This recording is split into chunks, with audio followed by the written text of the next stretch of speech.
வணக்கம். இன்றைய செய்திகளை விரிவாக பார்ப்பதற்கு முன்பாக முதலில் இந்த நேரத்திற்கான தலைப்புச் செய்திகள். பெஞ்சல் புயல் பெரும் பாதிப்பை ஏற்படுத்தி சென்ற நிலையில் நாளை மறுநாள் வங்கக்கடலில் குறைந்த காற்றழுத்த தாழ்வு பகுதி உருவாக வாய்ப்பிருப்பதாக இந்திய வானிலை ஆய்வு மையம் தெரிவித்துள்ளது.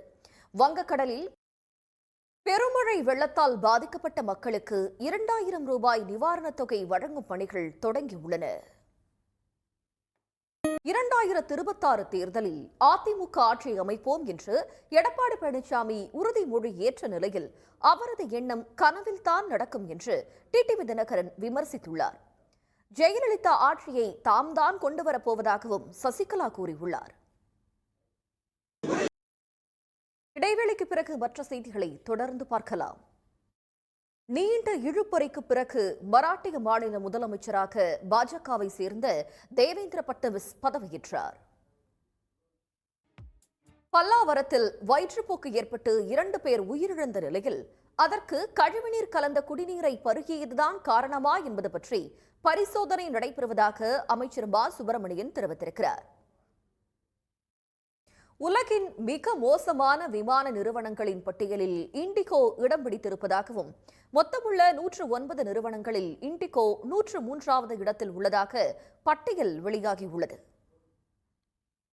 அமெரிக்க டாலருக்கு பதில் புதிய கரன்சியை உருவாக்க வேண்டும் என்று மீண்டும் வலியுறுத்தியுள்ள ரஷ்ய அதிபர் புட்டின் பிற நாடுகளின் பொருளாதாரத்தை அமெரிக்கா சுரண்டுவதாக குற்றம் சாட்டியுள்ளார்.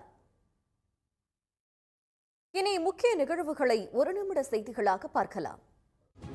செய்திகளில் தொடர்வது சிறிய இடைவேளை. போரூர் ஏரியில் இருந்து தமிழ்நாடு வணிக வரித்துறை துணை ஆணையர் செய்திகளில் தொடர்வது சிறிய இடைவேளை. திருவண்ணாமலை மகாதீபத்தின் போது மலையேற பக்தர்களை அனுமதிப்பதா இல்லையா என்பது பற்றி இன்று மாலை முடிவெடுக்கப்படும் என்று அமைச்சர் சேகர் பாபு தெரிவித்திருக்கிறார்.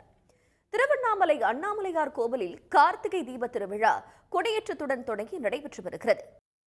திண்டுக்கல் மாவட்டம் வத்தலகுண்டு பகுதியில் வாழைகளை அழித்து வரும் படைப்புழுக்களால் பெரும் இழப்பை சந்தித்திருப்பதாக விவசாயிகள் கவலை தெரிவித்திருக்கிறார்கள்.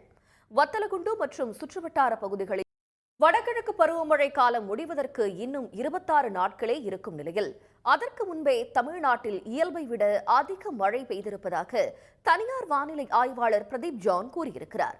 3 மாதங்களில் இயல்பாக 44 சென்டிமீட்டர் மழை பெய்யும் நிலையில் தற்போதே 45 சென்டிமீட்டரை தாண்டி மழை பதிவாகியிருப்பதாக அவர் குறிப்பிட்டிருக்கிறார். அது பற்றிய ஒரு சிறப்பு செய்தி தொகுப்பு.